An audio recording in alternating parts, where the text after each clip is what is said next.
আপনারা জানেন যে এই বেগম জুবাইদা রহমানের ওনার যে আপিল, ওনাকে দুর্নীতি দমন আইনে ওনাকে সাজা দেওয়া হয়েছিল অ্যালং উইথ তার হাজব্যান্ড মিস্টার তারেক রহমান, এবং ওনার যে আপিল সেটা আজকে 2টা সেশন শুনানি হলো। শুনানি শেষ করার পরে মাননীয় আদালত এটা 28 তারিখে অর্থাৎ ডে আফটার টুমোরো বুধবার দিন এটা জাজমেন্টের জন্য রেখেছেন। তারেক রহমান সাহেবের নামে আমরা দেখেছি যে সেখানে আমি আজকে কোর্টের কাছে বলেছি যে একটা টাকা বা একটা সম্পত্তিও বাংলাদেশের এই 54,000 বর্গমাইলের বাইরে নাই। কাজেই ম্যাডাম খালেদা জিয়া অনেকবার উনি বলেছেন যে বাংলাদেশের বাইরে আমার কোনো ঠিকানা নাই।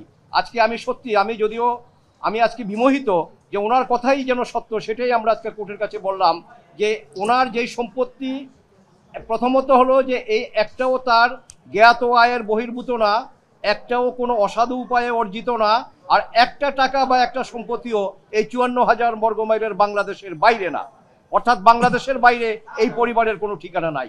নাম্বার 1। নাম্বার 2 হলো যে কতটা অবিচার করা হয়েছে। শহীদ রাষ্ট্রপতি জিয়াউর রহমানকে হত্যা করার পরে 1982 সনে 1982 সনে এই মইনুল হোসেন রোডের ক্যান্টনমেন্টে মইনুল হোসেন রোডে যেই বাড়ি ওনাকে থাকতে দেওয়া হয়েছিল, ওনার অনাথ 2 সন্তান এবং ওনার স্ত্রীকে ম্যাডাম খালেদা জিয়াকে, সেই বাড়িটাও আজকে এই মামলায় দুদক বলছে যে এটা তারেক রহমান সাহেবের অর্জিত সম্পত্তি এবং এটা অবৈধ সম্পত্তি। অথচ এই সম্পত্তিটা সরকার ওনাদেরকে থাকার জন্য সরকারিভাবে সম্পূর্ণ নিয়মের ভিতরে থেকে এটা ওনাদেরকে অ্যালটমেন্ট দেওয়া হয়েছিল। আরেকটা প্রপার্টি আছে আপনার গুলশানে, সেটাও আপনার রাষ্ট্রীয়ভাবে সরকার যথাযথভাবে ওনাদেরকে 1982 সনে দান করেছিল 33 টাকা মূল্যমানে, যে স্টাম্প করে একেবারে ওনাদের মালিকানা সেখানে নির্ধারিত করে এই পরিবারকে সেটা দেওয়া হয়েছে। সেটাও বলা হয়েছে সরকারি সম্পত্তি সরকার শহীদ রাষ্ট্রপতি জিয়াউর রহমানের পরিবারকে দিয়েছেন। আর আজকে মামলায় তারেক রহমান সাহেবকে দোষী সাব্যস্ত করে সাজা দেওয়া হয়েছে যে এই সম্পত্তি এই গুলশানের এটা এবং এই মইনুল হোসেন রোডের ক্যান্টনমেন্টের যে বাড়ি, এই দুইটা উনি অবৈধ উপায়ে নাকি অর্জন করেছেন এবং এটা তার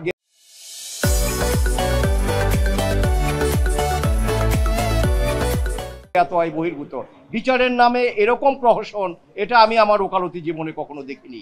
আর আরেকটা কথা আমরা বলার চেষ্টা করেছি, সেটা হলো যে এই মামলায় সবচেয়ে যেটা বৈপরীত্য সেটা হলো আমরা জানি যে বছরের পর বছর গরিব মানুষ এই কোর্ট কাছারির বারান্দায় ঘুরতে ঘুরতে কোনো মানুষ বিচার পায় না, কিন্তু এই মামলায় যেদিন চার্জ করেছে 2022-এ 2023-এ, তার থেকে 2 মাসের মধ্যে 42 জন সাক্ষী নিয়ে এবং সেখানে ওনাদেরকে স্বামী স্ত্রী দুজনকে দোষী সাব্যস্ত করে ওনাদেরকে সাজা দেওয়া হয়েছে। তো আমি মাননীয় আদালতকে বললাম, এমন যদি হতো এই 2 মাসের মধ্যে যদি সমস্ত এই দেশের সাধারণ মানুষ বিচার পেত, তাইলে আমাদের এই বিচারের বাণী নীরবে নিভৃতে কাঁদে এই কথা বলে আমাদের আর কোর্টের কাছে হাজারি করা লাগতো না।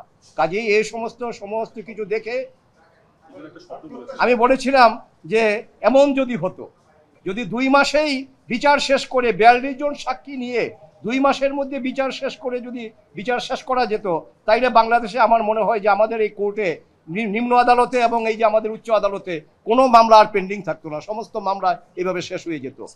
Everybody is equal in the eye of law. একজন গরিব সাধারণ মানুষের মামলা আর তারেক রহমান সাহেবের মামলার মধ্যে কোনো পার্থক্য নাই। মামলাকে মামলার মতো দেখতে হবে, এটা কখনো যেন উদ্দেশ্য প্রণোদিত না হয়। এবং আমরা এটা কোর্টের কাছে বলেছি যে বেগম জুবাইদা রহমানের আপিল আপনার সামনে আছে, উনি আইন মেনে যথাযথভাবে আপিল করেছেন, এই আপিল আপনি শুনতেছেন। আমাদের এখানে নজির আছে, 21শে আগস্টের মামলায় আপনারা জানেন হাইকোর্ট ডিভিশন এবং অন্যান্য গিয়াসউদ্দিন আল মামুন সাহেবের সাথে আরেক মামলা এবং ম্যাডাম খালেদা জিয়ার জিয়া চ্যারিটেবল জিয়া অরফানেজ ট্রাস্টের মামলায়, সেই মামলায় তারেক রহমান সাহেবের আপিল ছিল না, কিন্তু আমরা মাননীয় প্রধান বিচারপতির ওনার নেতৃত্বে যেই বেঞ্চ অ্যাপেলেট ডিভিশনে আমরা সেখানে প্রেয়ার করেছিলাম যে মিলর্ড যদি দেখেন যে এই মামলা প্রমাণ হয় নাই, সেক্ষেত্রে যিনি আপিল করতে পারেননি আপনার এই রায় একুইটাল যদি আপনি দয়া করে দেন, এটা যেন ওই নন অ্যাপিলিং অ্যাকিউজডের বেলায় প্রযোজ্য হয়, আপনি সেটা বিবেচনা করবেন। এবং আমাদের সেই প্রার্থনা আমাদের উচ্চ আদালত রেখেছেন। ইতিমধ্যে 3-4টি মামলায় তারেক জিয়া সাহেবকে খালাস দিয়েছেন।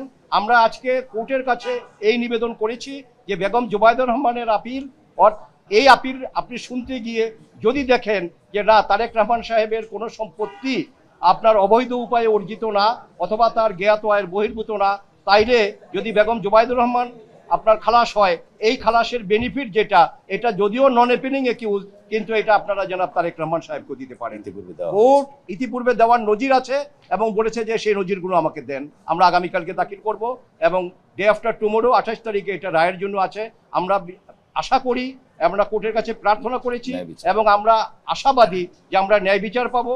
বেগম জুবাইদা রহমান এই মামলা থেকে খালাস হবেন এবং ওনার স্বামী বেগম জনাব তারেক রহমান সাহেব তিনিও এই মামলা থেকে খালাস পাবেন, আমরা এটা আশা করি। পলাতকের ডেফিনেশন হলো ওনারা ইচ্ছাকৃতভাবে ফিউজিটিভ হন নাই, forcibly they were ousted from the country.